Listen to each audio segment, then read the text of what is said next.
Son visage vous est sans doute inconnu. Pourtant, il y a 50 ans, cet instituteur, aujourd'hui en retraite, a incarné l'un des plus grands héros de la bande dessinée au cinéma. Capitaine, nous partons tous les trois pour Valence. Jean-Pierre Talbot est le seul à s'être glissé dans la peau du jeune reporter devant une caméra. D'abord Tintin et la Toison d'Or, puis les Oranges Bleues, où accompagné du capitaine Haddock, il court à la recherche du professeur Tournesol, kidnappé après une nouvelle découverte, des oranges qui permettraient d'éradiquer la famine. C'est la lettre qui aurait dû parvenir à Moulinsart en même temps que l'Orange Bleue. Mon cher ami, le colis 6 juin apportera le fruit de mes travaux. Cette orange bleue, premier résultat positif de mes recherches, intéresse trop de gens. Alors qu'il encadre une colonie de vacances à Ostende, le jeune Belge est repéré pour sa ressemblance frappante avec Tintin.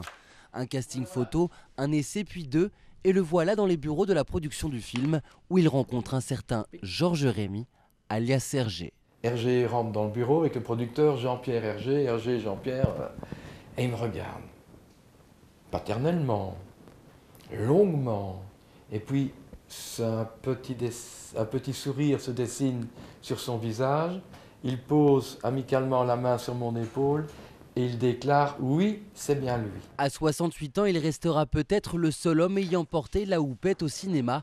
Steven Spielberg et Peter Jackson ont préféré la motion capture pour leur adaptation du Secret de la licorne. Milou, regarde ça, la licorne. La maquette cache un indice qui conduit à l'un des plus grands trésors de l'histoire. Une technologie récente qui enregistre les expressions des comédiens avant de les transposer sur des images numériques.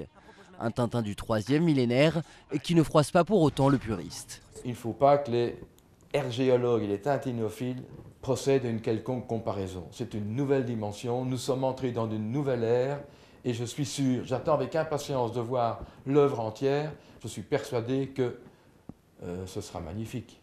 À l'époque, Tintin et les Oranges Bleues avaient séduit près de 2 millions de spectateurs en Europe.